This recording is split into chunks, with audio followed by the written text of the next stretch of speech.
Allez, bonjour à toutes et à tous, c'est très heureux de vous retrouver. Je pense qu'aujourd'hui une petite update me semble nécessaire puisque je vois pas mal de sentiments débiles émerger à nouveau. Donc continuons à rationaliser tout ça en regardant des graphiques, en regardant toujours les mêmes outils et en venant toujours aux mêmes conclusions parce que ce qui change les règles des expériences sont ceux qui font tout sauf du trading.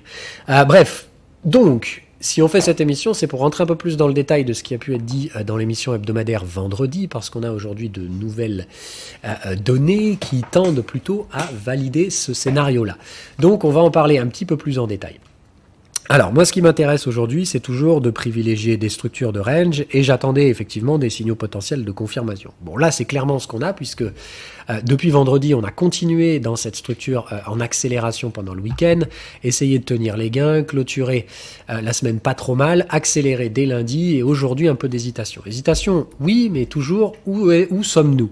Donc, j'avais toujours dit, de toute façon, Bitcoin, il n'y avait pas la moindre vente imaginable tant qu'on était en dessous des 50% de contexte. Bon, la façon dont il y allait, évidemment, était plus ou moins prévisible. Je vous avais dit de ne pas prévoir le rythme, mais je vous avais dit aussi de vous attendre à ce que dès qu'on réactive, on allait probablement short squeezer, et bah, c'est ce qui s'est produit. C'est-à-dire que moi, je m'attendais à un démarrage plus lent et un short squeeze. Bon, bah, on a tout fait en quelques jours. En tout cas, le principe était de retourner vers ces valeurs médianes pour y constituer des ranges. Et là, la question que je me pose, c'est est-ce que ce petit bout de machin qu'on a fait ici est suffisant pour dire on a terminé réellement la pattern de Wyckoff? Puisque je vous le rappelle, on doit prendre en compte ces structures psychologiques qui altèrent la technicité des prix que nous traitons jusqu'à ce que cette pattern soit réellement terminée. Donc, ici, on est vraiment dans la zone de gris, puisque la psychologie, comme je vous dis, n'est pas une science exacte. Et ici, il s'agit de prendre en compte ces aspects psychologiques dans la gestion technique. Pas de les substituer, il n'a jamais été question de ça. Mais bien de se dire, ici, est-ce qu'on doit s'attendre à voir des schémas tendanciels? La réponse était non. Mais il me fallait des structures plus évidentes. C'est-à-dire ici, j'avais des signaux de prise de profit, en tout cas des contextes favorables aux vendeurs, mais rien du tout côté momentum. On était toujours en mode skyrocket pour mettre la fessée aux vendeurs qui s'étaient mis face à ce marché. D'ailleurs, sur certains exchanges en produits dérivés, on est tapé 48 000 $. Bon, voilà. Donc j'ai l'impression qu'on revient taper cette liquidité, on tente d'accélérer. Qu'est-ce qu'on y trouve? Des targets de break. Aïe. Bon, moi, target de break dans la stratégie, ça me dit deux choses. Soit c'est qu'on est en tendance, et que dans ce cas-là, rien à foutre, on va démonter ces niveaux. Soit c'est qu'on va taper la borne d'un range et qu'il faudra attendre à peu près la durée de ce truc-là avant de pouvoir espérer passer à travers. Ok? Donc, si vous résumez un peu tout, je cherche des signaux techniques qui corroborent la formation d'un range dans une zone dont la structure de Wyckoff me dit qu'au lieu de voir des exacerbations haussières type FOMO, je suis plutôt supposé voir une forme de range d'hésitation. Un range, ça fait quoi? Normalement, ça se voit, et surtout un range, ça change le rythme. On passe d'un rythme haussier à un rythme pas forcément baissier. Range, c'est neutre, donc on est supposé passer à quelque chose de moins haussier. Ça, pour moi, ça supposait se traduire graphiquement par la cassure d'une trendline. Donc la seule trendline que je vois en daily qui puisse faire un minimum de sens, c'est celle-là. Donc j'ai l'impression qu'on va passer sous cette trendline. La question, c'est quand, comment, combien de temps ça va prendre. L'information temporelle, avec une grosse astérix, parce que prédire le timing du marché, ça reste quand même un exercice périlleux, m'invite à penser qu'on ne va pas réussir à passer les 48 000 avant septembre. En tout cas, à la fin du mois d'août. Donc, on est plutôt amené, à mon sens, à voir des structures de type conso. La question, c'est donc, comme on l'a dit, des consos très psychologiques. Donc, il va falloir faire attention au temps. Ce que ça me dit, c'est que ça peut prendre à peu près 2 à 3 semaines. Donc, ça me donne une idée à peu près des time frames que je vais pouvoir exploiter pour la formation de ce range. Je sais aussi qu'on doit casser cette trendline pour juste breaker le rythme, probablement y tenir quelques clôtures daily dessous. Il ne s'agit pas juste de venir mécher. Donc, installer un peu de valeur sous cette trendline et ranger sur des UT inférieures, le tout pour une durée approximative de 2 à 3 semaines. Bon, voilà, je commence à avoir des arguments pour un plan de trading.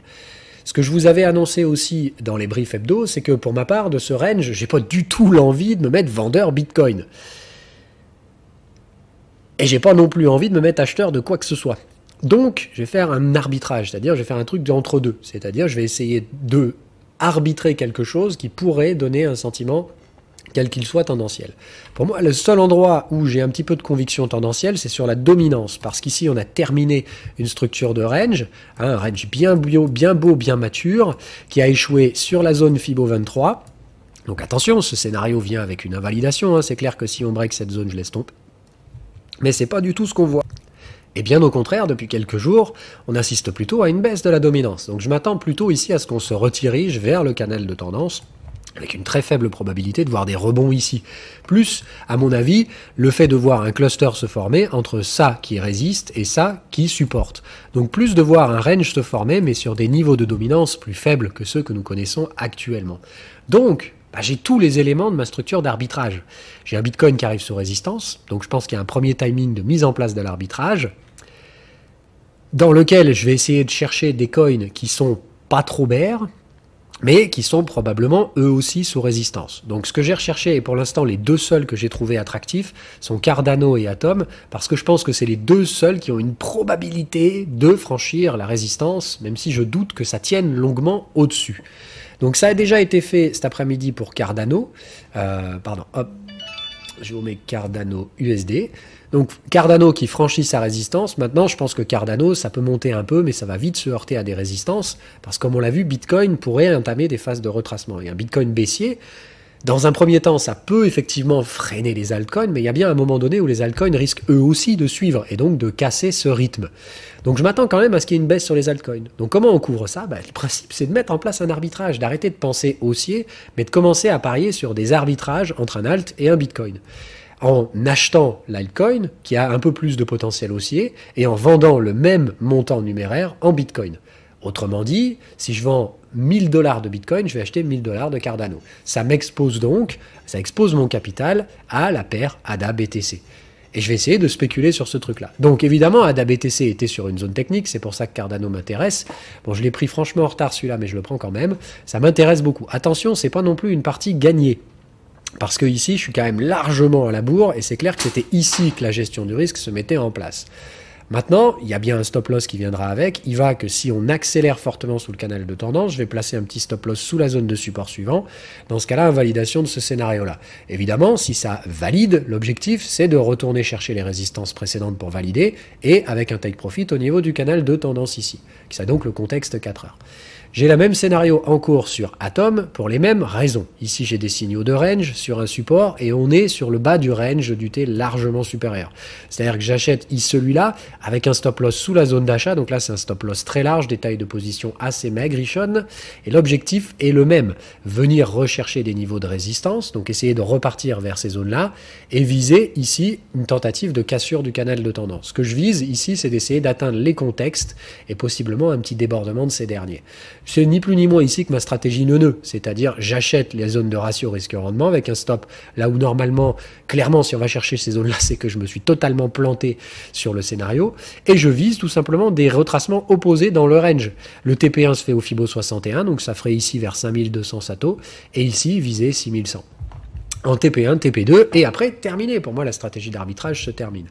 Donc, ici, le principe est de comprendre que cette stratégie, elle a deux paramètres. Le premier, c'est le paramètre temporel dont on a parlé, c'est-à-dire qu'en vendant Bitcoin pour acheter un altcoin, si j'ai pas atteint la validation avant le timing dont on a parlé, qui est plutôt faire fin août, début septembre, ça commencera à sentir mauvais. Donc, j'ai une pression temporelle à la validation.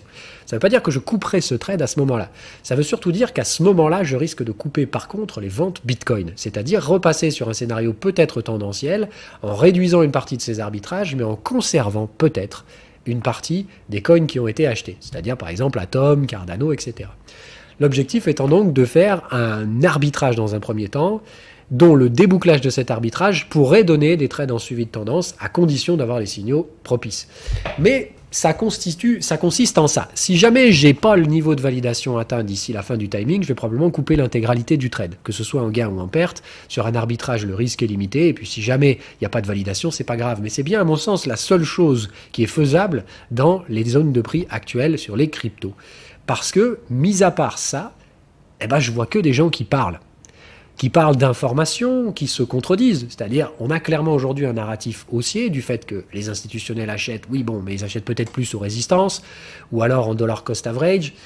Et puis surtout, mis à part les particuliers qui FOMO, et ils sont bien là, on a toujours le même problème, ce supply qui est clairement limité. Chaque jour, les exchanges se vident toujours plus de coins.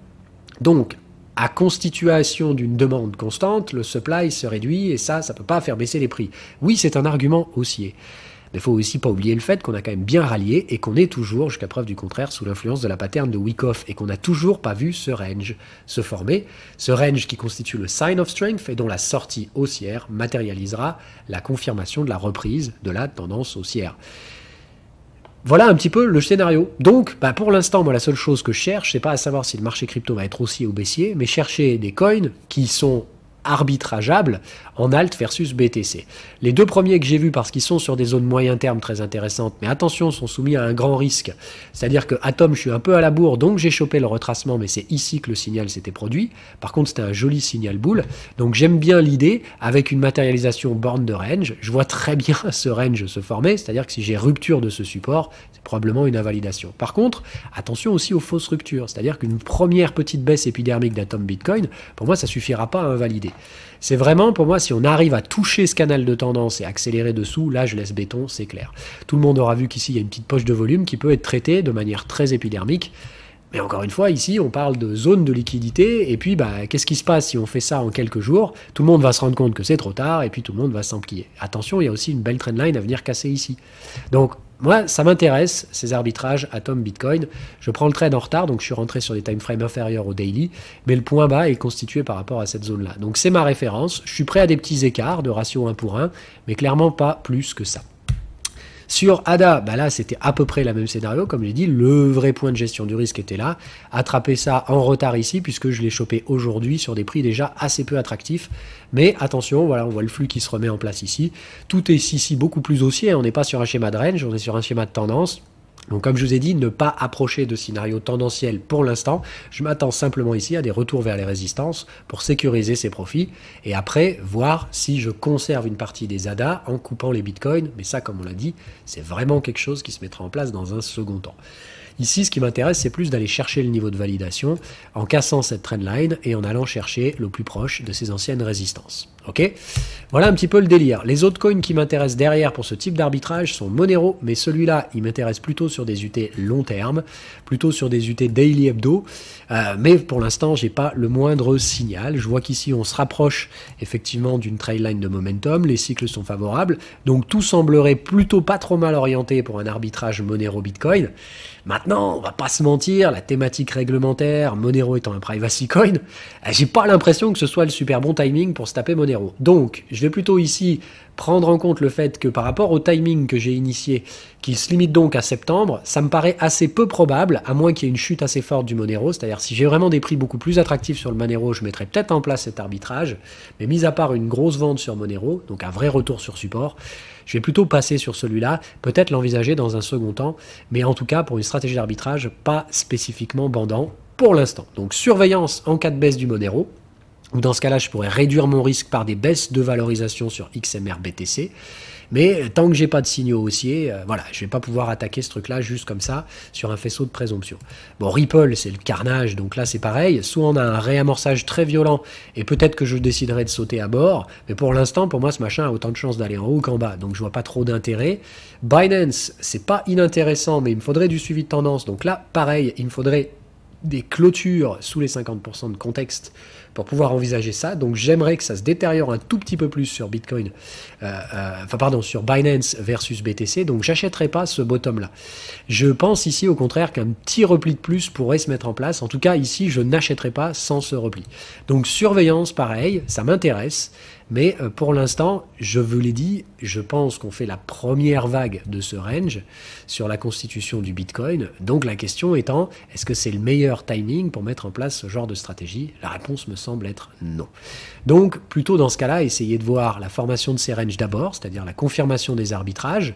Il faudrait se replier vers des valeurs moyennes en horaire, retourner des contextes, venir former des troisièmes bornes derrière. Et comme on l'a dit, à cette formation de troisième borne, me semble qu'il y a un timing beaucoup plus approprié pour mettre en place des structures d'arbitrage plus agressifs, c'est-à-dire remettre du capital peut-être sur d'autres arbitrages, type Solana, des arbitrages plus tendanciels. Il me semble que c'est ici que ça deviendra intéressant, pour probablement des Solana ou des BNB. Évidemment, dans ce cas-là, je veux ce positionnement de troisième borne sur Bitcoin qui me donnera normalement un bon timing. Et derrière, j'envisage dans un second temps la maturité de ce range, donc une quatrième borne sur ce range, l'installation de la valeur sous la trendline dont on a parlé au début du scénario, et comme on l'a vu, essayer de positionner ça, alors attention pour les timings, essayez de positionner ça plutôt vers la fin du mois de août, début du mois de septembre. Je dézoome un petit peu pour vous donner la perspective. Mais entre guillemets, une lente détérioration, on renverse les contextes, on revient chercher une troisième borne, et puis on se fait une quatrième. Et après ici, la pattern de Wyckoff peut durer plus longtemps. Rappelez-vous, elle est psychologique. Donc ce qui m'intéresse surtout ici, c'est de voir un range mature qui tient les supports précédents. Et lorsque j'aurai ce type de comportement, il me semble que ce sera attractif de couper les shorts Bitcoin et, comme on l'a dit, éventuellement de garder une partie des achats altcoin. Partie, bien entendu. La plupart, à mon avis, de ces trades sera débouclée dans son intégralité. Voilà. Il s'agit donc simplement ici de mettre en place des arbitrages, et je le tiens et je le répète, la conclusion que j'essaie de vous amener ici, c'est que tout raisonnement tendanciel dans les semaines à venir me semble stupide et dangereux, puisque d'un point de vue technique, on a aujourd'hui les signaux de range que je pressentais dans l'émission de vendredi.